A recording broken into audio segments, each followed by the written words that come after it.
Whoa, how's it going? Back in the truck. So, got a drive shaft, and I'm gonna break that all down for you right now.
So, we got a drive shaft made by a custom drive shaft place. I don't even want to call it a custom drive shaft place.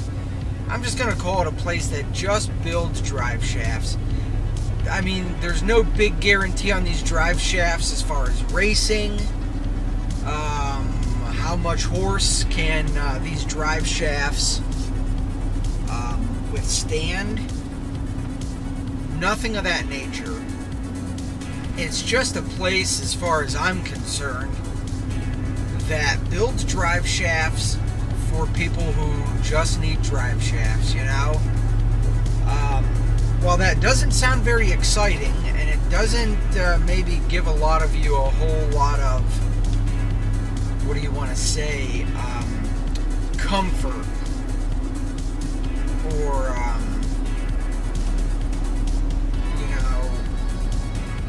a lot of trust, whatever. The benefit to this, or at least the upside to all this, is I can drive my truck. I can get out of those rentals. So let's talk good, bad, and the ugly. So the drive shaft came, they balanced it via an indicator.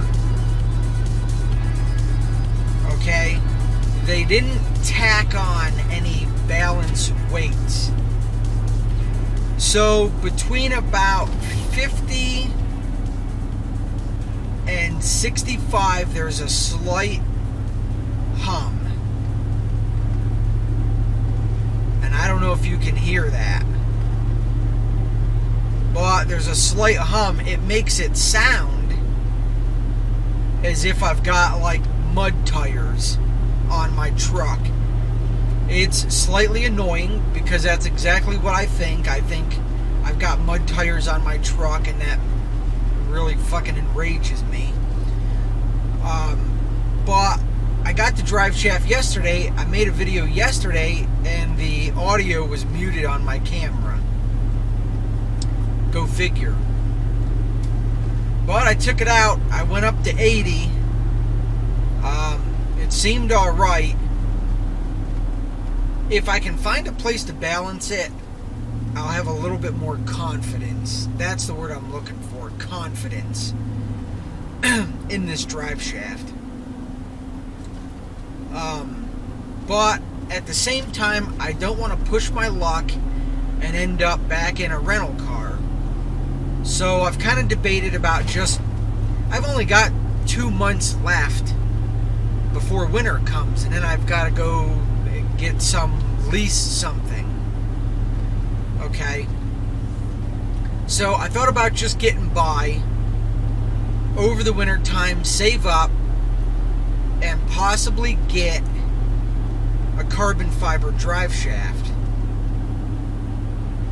On the flip side, though, I thought if I could get this balanced and everything was balanced, then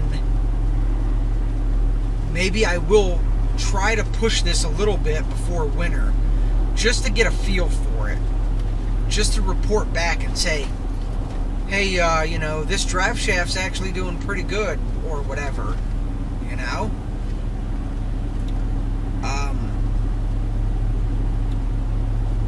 Outside of that slight unbalancing at between 50 and 65, it's working. Everything's working. It's got a greasable slip, and the crosses are greasable.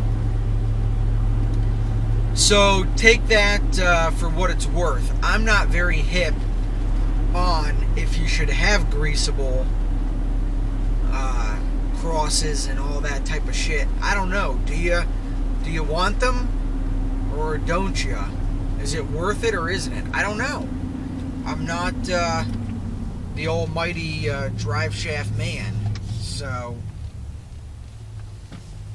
but for those of you out there that are in this situation with an RT and you've got a junk drive shaft, maybe yours is working, maybe it's not. There are solutions out there. This only cost me $430.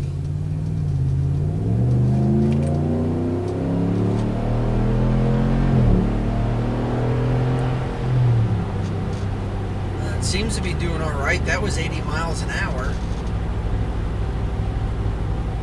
I got no hum up here at 70. It feels fine. No vibration whatsoever.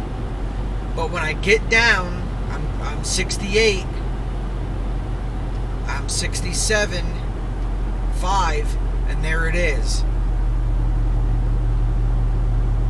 It's like I'm riding on rumble strips. It's kind of loud too. I'm running a new mic on my camera, so I don't know if you can hear it. But it is kind of loud. But once you get above that certain speed or below it, it just evens out. It just goes away and everything is cool. So I really hate to push it hard until I get it balanced. But I can get to work, so I don't give a fuck, right? Anyway, that's really about it. I mean, only time will tell how this thing holds up. And I just have to get confident and comfortable with it, and then we'll slowly start pushing it.